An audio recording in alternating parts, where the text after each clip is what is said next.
Hi, welcome to my channel. This is Bees Raven. In my channel, we'll be talking everything engineering, business, strategy, startup, system thinking, system design. Why is this important? As engineers, especially if you're an engineer who has just started a startup company and who's running their own business, as well as product design and as well as client facing. You want to have systems and processes that you use on your daily basis to solve problems. And how do you do that? We solve complex problems by applying frameworks and models. We apply these things to alleviate ourselves from relying mainly on emotional intelligence and focus mainly on just your IQ. Yeah, emotions are very important in certain instances in your business or in solving a problem. But here we want to discuss how engineers think, basically, how engineers approach problems and how they come up with creative solutions. One of the most important things that you have to take in account as an engineer or someone who wants to be an engineer is to train yourself to think in terms of frameworks and models. And why do we do this? Frameworks and models help us desynthesize complex problems into smaller problems.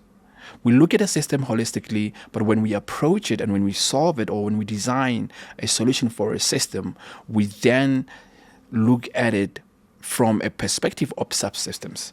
This helps us delegate the work that needs to be delegated, focus on the most important work that we need to put all our efforts or most of our time to by using frameworks like the Eisenhower matrix. The Eisenhower matrix helps us schedule, do things immediately, delegate, and do away with things that are not important. And when we come to product design, we look at what the clients need, what the market needs, or what your niche market is and what it needs.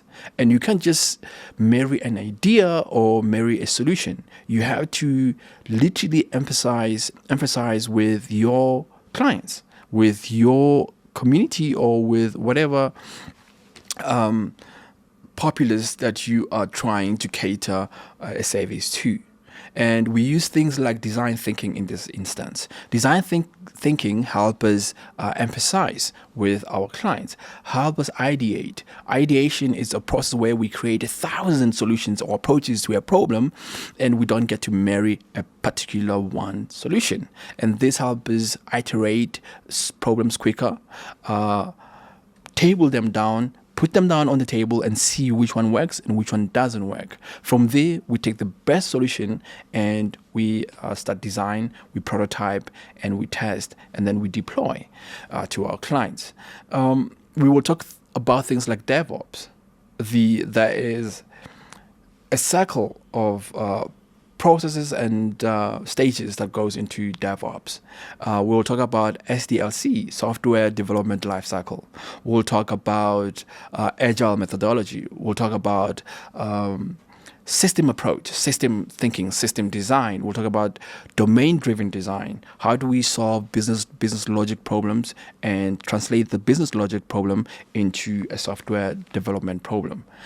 I know this is going to be a lot of things to put together, but I will walk you through all the processes and all the steps that one needs to take and one needs to go into to solve their problems and to design a product and a solution that is that will be acceptable to its end users.